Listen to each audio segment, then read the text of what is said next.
దేవునికి మహిమ కలుగును గాక. దేవాతి దేవుడు యోబు గ్రంథంలో మరి దేవుడు మనతో మాట్లాడుచూ ఉన్నాడండి. యోబు గ్రంథము 5వ అధ్యాయములోంచి దేవుడు మాట్లాడుతున్నాడు. దేవుడు గద్దించు నరుడు ధన్యుడు. కాబట్టి సర్వశక్తుడకు దేవుని శిక్షను తునీకరించవద్దు. ఆయన గాయపరిచి గాయములను కట్టును, ఆయన గాయము చేయును, ఆయన చేతులు స్వతపరచును. చూడండి, దేవుడు మన విశ్వాసాన్ని బలపరచడానికి, మన విశ్వాసాన్ని వృద్ధిపరచడానికి, మనము లోతైన అనుభూతిలోనికి వెళ్ళటానికి, దేవుని ఇంకా అంటకట్టబడి ఉండటానికి దేవుడు మనల్ని ఒక్కొక్కసారి గాయపరుస్తూ ఉంటాడండి. మనల్ని గద్దిస్తూ ఉంటాడు. దేవుడు మనకి భయము చెప్తూ ఉంటాడు, భయభక్తాలు నడిపిస్తూ ఉంటాడు. చూడండి, దారి తొలగిన బిడ్డల్ని మనం ఎలాగైతే భయం చెప్పి మరి మంచి మార్గంలో నడిపించుకుంటానికి మనము కూడా ఎలాగైతే ఇష్టపడుతూ ఉంటామో, మన దేవుడు కూడా మనం ఆయన బిడ్డలుగా ఉన్నాము కాబట్టి ఆయన శిక్షించడానికి అధికారము, మనల్ని రక్షించడానికి ఆయనకు మాత్రమే అధికారం ఉందండి. దేవుడు గద్దింపును మనము తునీకరించేవారుగా మనం ఎప్పుడూ కూడా ఉండకూడదండి. ఆయన గద్దింపుకు మనము విసికేవారుగా కూడా మనము ఉండకూడదు. దేవుడు నిన్ను గద్దిస్తూ ఉన్నప్పుడు, దేవుడు నిన్ను దండిస్తూ ఉన్నప్పుడు దేవునికి లోబడటము మనము నేర్చుకునేవారుగా ఉండాలండి. ఏ విషయంలో దేవుడు నిన్ను వాక్యము రీతిగా గద్దిస్తూ ఉన్నప్పుడు, వాక్యరీతిగా నిన్ను హెచ్చరిస్తూ ఉన్నప్పుడు, వాక్యరీతిగా నిన్ను తన మార్గంలో నడిపించుకుంటానికి, నిన్ను చిన్న దెబ్బల కొట్టు నిన్ను శిక్షకు గురి చేస్తూ నిన్ను ఆయన బిడ్డగా స్వీకరించుకుని ఆయన కౌగిట్లోనికి వేసుకోవాలని నిన్ను చూస్తూ ఉన్నప్పుడు, ఎక్కడ తొలగిపోతూ ఉన్నావు, ఎక్కడ జారిపోతూ ఉన్నావు, ఎక్కడ పడిపోతూ ఉన్నావు, ఎక్కడ ఆయన మాటకు లోబడకుండా నువ్వు పెడదారి పెడుతూ ఉన్నావో ఒకసారి నువ్వు ఆలోచించుకున్నట్లయితే, ఇశ్రాయేలు ప్రజలు మరి పలుమార్లు విసిగించిన ఆయన కోపాన్ని అణుచుకునే దేవుడై ఉన్నాడండి. పలుమార్లు శోధించినప్పటికైనాను ఆయన కోపాన్ని అణుచుకుంటూ వచ్చిన దేవుడు. దేవాతి దేవుడు నీ పక్షంగా ఉన్నవాడు గొప్పవాడు, శక్తిమంతుడు. నీ కొరకు ఆయన పరమ నుండి విడిచి దిగివచ్చి నీ కొరకు ప్రాణం పెట్టిన దేవుడు, నీ కొరకు వెల చెల్లించిన దేవుడు మనల్ని విడిచిపెట్టే దేవుడు కాడండి. నిన్ను గద్దిస్తున్నాడంటే నీ మేలు కొరకే, నిన్ను శిక్షిస్తున్నాడంటే అది నీ మేలు కొరకే. కింద వచనములో మనం చూసుకున్నప్పుడు 6 బాధల నుండి ఆయన నిన్ను విడిపించను. చూడండి, ఇలాంటి బాధల్లో, కష్టాల్లో మనము దేవుని యందు నిరీక్షణ కలిగిన వారుగా మనం ఉండాలండి. దేవుని ఎడల మనము భయభక్తాలు కలిగిన వారిగా మనం ఉండాలండి. దేవుని ఎడల విశ్వాసము కలిగిన వారిగా మనం ఉండాలండి.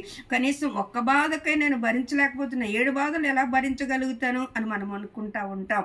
కానీ 6 బాధలు నీకు కలిగిన ఏ కీడును రాకుండా నిన్ను కాపాడే దేవుడై ఉన్నాడు. ఇక్కడ అంటున్నాడు, 7 బాధలు కలిగినను దీనిలో ఏ కీడును తగలదు అంటున్నాడండి. ఏ కీడు మనకు రానివ్వడైనా, మనకు రానివ్వడండి. మన బిడ్డలను ఒక బెత్తమ్మతో కొట్టుకుని మనం ఏం చేస్తాం? విడిచిపెట్టేస్తామా?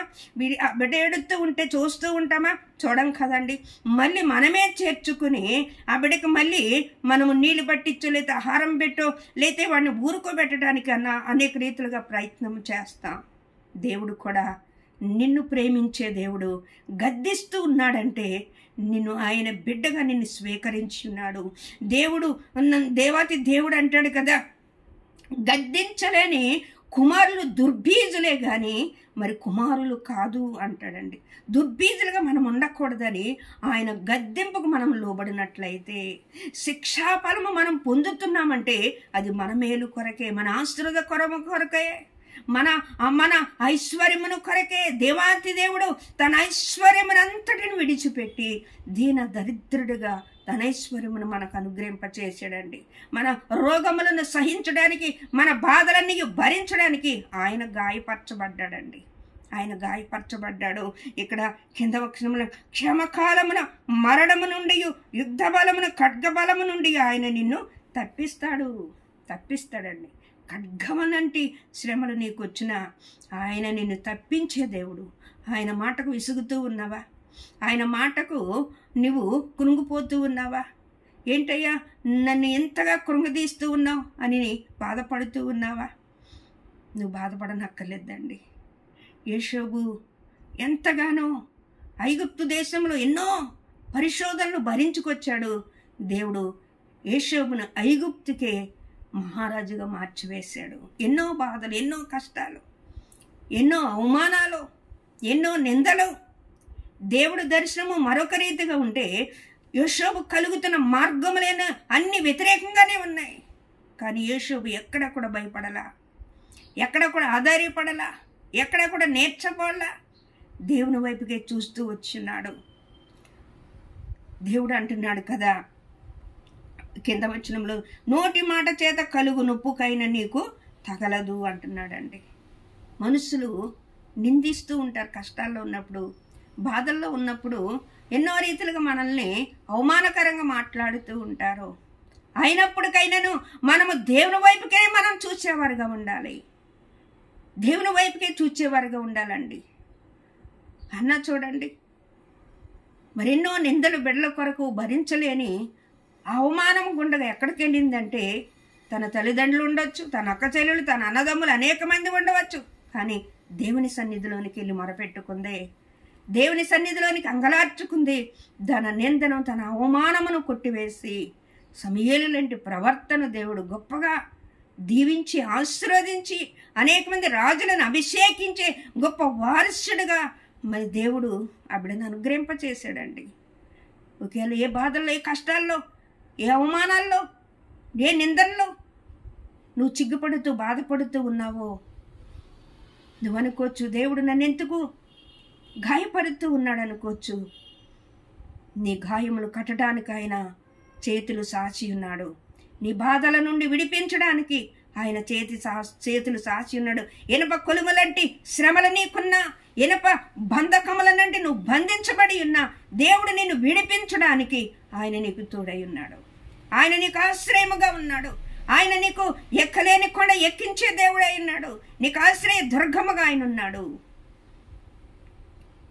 ప్రభా, ఈ బాధల నుండి, ఒకవేళ ఈ శ్రమల నుండి, ఈ శోధల నుండి నేను విడిపింపబడటానికి నాకు శక్తిని దయచేయను ఆయన, నాకు బలాన్ని దయచేయను ఆయన అని నువ్వు అడిగినట్లయితే, తన యందు యథార్థముగా ప్రవర్తించే వారికి యెహోవా బలమిచ్చువాడునై ఉన్నాను అని దేవుని వాక్యం చదివిస్తూ ఉంది. దేవుడే నిన్ను బలపరచువాడు. దేవుడే కృంగిన వారిని లేవనెత్తేవాడు. వారి దుఃఖ దినములను సమస్తమును చేర్చేవాడు. నిట్టూర్పులను దుఃఖమును తొలగిపోతాయని వాగ్దానం చేసాడు. సుఖ సంతోషములను నీ తలల మీద ఉంటాయని దేవుడు వాగ్దానం చేసిన దేవుడు. నిన్ను విడిచిపెట్టే దేవుడు కాదు.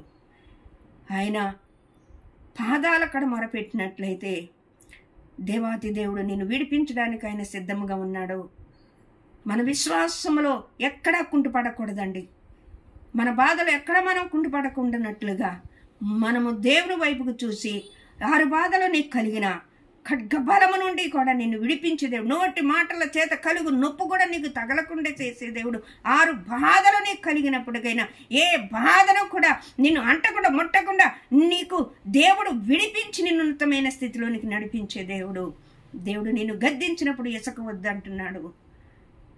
దేవుడు ఈ కొద్ది మాటలు తన ఎన్నికల్లో దీవించునుగాక. ఆమేన్, ఆమేన్.